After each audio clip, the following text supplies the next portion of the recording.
On the night of May 3rd, 2007, a quiet family vacation turned into one of the most haunting mysteries the world has ever known.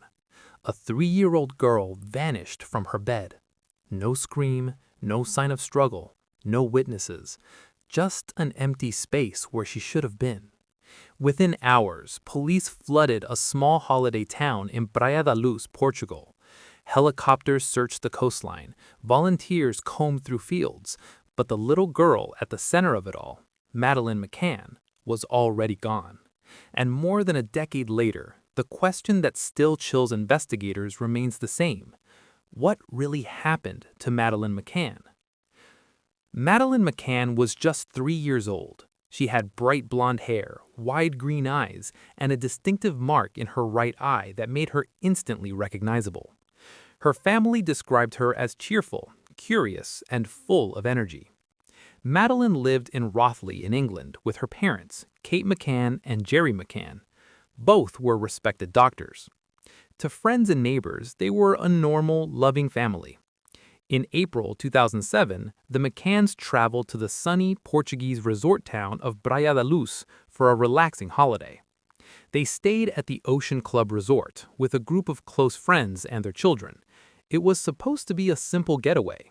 Warm weather, beautiful beaches, family dinners, and carefree evenings. But by the end of the trip, the McCanns would find themselves at the center of one of the most famous missing child cases in modern history. May 3rd, 2007, started like any other vacation day. Madeleine spent the afternoon swimming and playing with her younger twin siblings.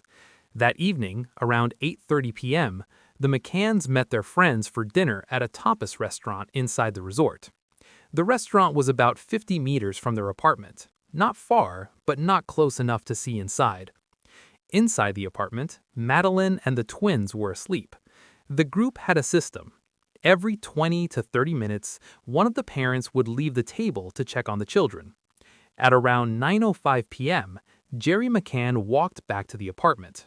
Everything looked normal. The bedroom door was slightly open.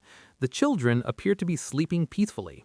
Nothing seemed wrong, so he quietly returned to dinner. But less than an hour later, everything changed. At around 10 p.m., Kate McCann went to check on the children. She walked into the apartment. Something felt off. The bedroom door was open wider than before. Then she noticed the window.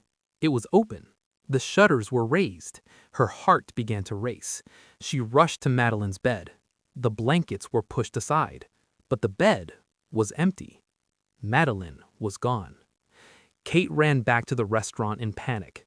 "They've taken her," she screamed. Within minutes, the resort was thrown into chaos. Guests searched the streets. Staff checked nearby buildings. Police were called. But the crucial first hours were slipping away, and every minute that passed made the mystery deeper. Portuguese police quickly launched a massive search. Roadblocks were set up. Search dogs were brought in. Nearby forests and beaches were combed for clues. But investigators quickly ran into a problem. There was almost no evidence, no fingerprints, no forced entry, no clear sign of how someone could have taken Madeleine without waking the other children. Then, the witness reports began to appear. One man claimed he saw someone carrying a small child near the resort that night. Another witness reported a suspicious van in the area, but nothing could be confirmed. Soon, media from around the world descended on Praia da Luz. The story exploded globally. Celebrities, politicians, and millions of people began following the case. Even David Cameron later pushed for continued investigation by British authorities. But the intense media attention also created chaos. Rumors spread, false sightings poured in, and then the investigation took a shocking turn. Just 4 months after Madeleine disappeared, Portuguese police made a controversial move. They named Madeleine's own parents, Kate McCann and Jerry McCann, as official suspects. The theory: investigators suggested Madeleine may have died accidentally inside the apartment and her parents staged the disappearance. The accusation shocked the world. The McCanns strongly denied it. They insisted their daughter had been abducted.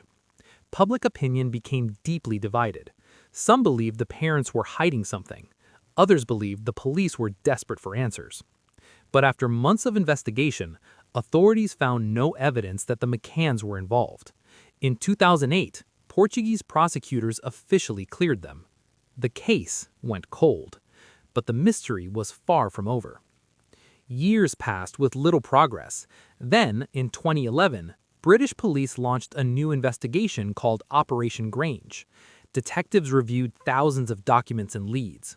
For nearly a decade, investigators quietly re-examined every piece of evidence. Then, in 2020, a major announcement shocked the world. German authorities revealed a new prime suspect, German criminal Christian Bruckner. Bruckner was a convicted criminal who lived in Praia da Luz around the time Madeleine disappeared. He had a long history of burglary, drug crimes, and sexual offenses. Investigators discovered that his phone was near the resort the night Madeleine vanished. They also uncovered disturbing evidence suggesting he may have been involved in other crimes against children. German prosecutors later declared they believed Madeleine was dead. But despite years of investigation, no body has ever been found, and no one has ever been charged with her disappearance. Today, more than a decade later, the case of Madeleine McCann remains one of the most haunting mysteries in modern history. Some believe she was taken by a kidnapper. Others believe the truth may still be hidden somewhere in the evidence. Her parents continue to search for answers, and every year on the anniversary of her disappearance, they release the same message: hope is still alive. But somewhere out there, someone knows exactly what happened that night in Praia da Luz, and until the truth is finally revealed, the empty bed where Madeleine once slept remains one of the most chilling symbols of a mystery that refuses to fade.